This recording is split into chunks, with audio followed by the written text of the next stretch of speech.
பிஞ்சு குழந்தையின் கைகளில் ரோஜா இதழ்களை கொடுத்து இவருதான் உங்க அப்பா என்று கண்ணீர் மல்க அந்த பெண்ணின் கரங்கள் தனது கணவரின் புகைப்படத்திற்கு மலர் அஞ்சலி செலுத்திய காட்சிகள் பலரது கண்களை கலங்க வைத்தது.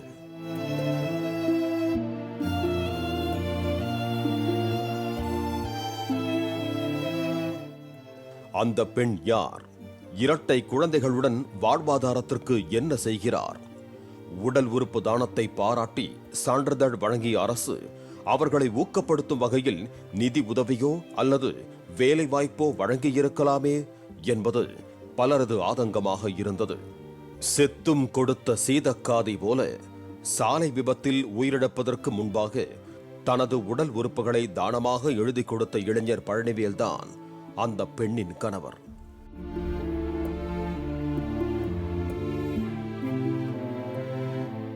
கள்ளக்குறிச்சி மாவட்டம் அம்மகளத்தூர் பகுதியைச் சேர்ந்த பழனிவேலு கச்சரபாளையம் பகுதியைச் சேர்ந்த தனியார் பள்ளி ஆசிரியை ஐஸ்வர்யாவை காதலித்து 2024 ஜூன் மாதம் காதல் திருமணம் செய்து கொண்டார்.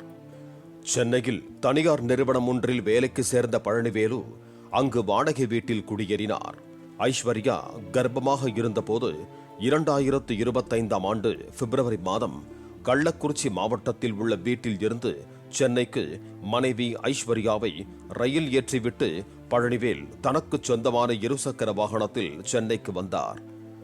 அகிலாம்பாக்கம் பகுதியில் விபத்தில் சிக்கிய பழனிவேல் தலைக்கவசம் அணியாததால் மூளைச்சாவடைந்ததாக கூறப்படுகிறது. கணவர் விருப்பப்படியே உடல் உறுப்புகளை தானம் கொடுக்கவும் ஐஸ்வர்யாவும் சம்மதித்தார்.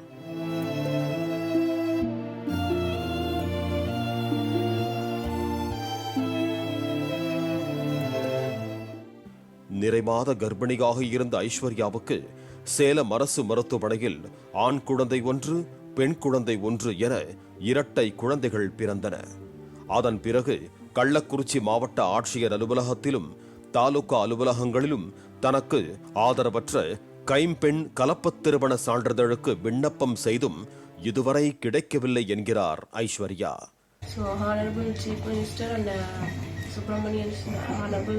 சுப்பிரமணியன் சாரும் கொஞ்சம் என்னோட பெட்டிஷன் அக்செப்ட் பண்ணி எனக்கு கொஞ்சம் ஜாப்க்கும் அப்புறம் ஒரு சர்டிஃபிகேட்ஸ்க்கெல்லாம் கொஞ்சம் மூவ் பண்ணால் நல்லா இருக்கும். கலப்பு திருமணம் செய்து கொண்டதால் தன் தாய் வீட்டில் ஐஸ்வர்யாவை அனுமதிக்காத நிலையில் கள்ளக்குறிச்சி மாவட்டத்தில் உள்ள தன் கணவரின் வீட்டிலும் சேலம் மாவட்டம் மணிவிழுந்தான் பகுதியில் உள்ள தன் கணவரின் அக்காள் ஜீவா வீட்டிலும் தற்போது 2 கை குழந்தைகளுடன் தத்தளித்து வருகிறார் ஐஸ்வர்யா. கள்ளக்குறிச்சியில் கலெக்டர் ஆஃபீஸில் பெட்டிஷன் கொடுத்தோம். இப்போ ட்வின்ஸாக இருக்கும், ட்வின் பேபிஸாக இருக்குது. ஸோ எந்த ஒரு ஜாப்புமே நான் போகல. இப்போ வீட்டில் தான் இருக்கேன். அவரோட அக்கா வீட்டில் தான் இருக்கேன். எங்கள் வீட்டுக்கு நான் போகிறேன். இது போல் எல்லா சர்டிஃபிகேட்டுமே எனக்கு வந்து அண்டர் ஏஜில் இருக்கிறதுனால ரிஜெக்ட் ஆகுது. நான் ஒரு பட்டதாரி. என் கணவர் சாலை விபத்தில் இறந்த நிலையில் அவர் உடல் உறுப்புகள் தானம் செய்யப்பட்டன.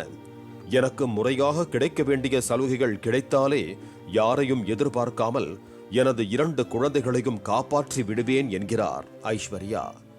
Honorable Chief Minister and Honorable Minister Subramanian சாருக்கும் கொஞ்சம் எனக்காக அந்த பெட்டிஷனை பார்த்து கொஞ்சம் ஆட்டோஃபரன்ஸ் கொடுத்தா கொஞ்சம் நல்லா இருக்கும்னு சொல்றேன். ஐஸ்வர்யாவிற்கும் குழந்தைகளுக்கும் உள்ளூர் நல்லுள்ளங்கள் உதவ முன்வந்தாலும் அரசு வழங்கும் ஒரு வேலைவாய்ப்பு அத்தனை வேதனைகளையும் கடந்து சமூகத்தில் அவரும் மேல் ஏறி வர உதவும். அதே நேரத்தில் சாராயம் குடித்து பலியானவர்களுக்கே 10 லட்சம் நிதி உதவி வழங்கும் போது உடல் உறுப்புகளை தானம் செய்வோரின் குடும்பத்தையும் தக்க நிதி உதவியுடன் அரசு கௌரவிக்க வேண்டும் என்பதே அனைவரின் ஆதங்கமாக உள்ளது.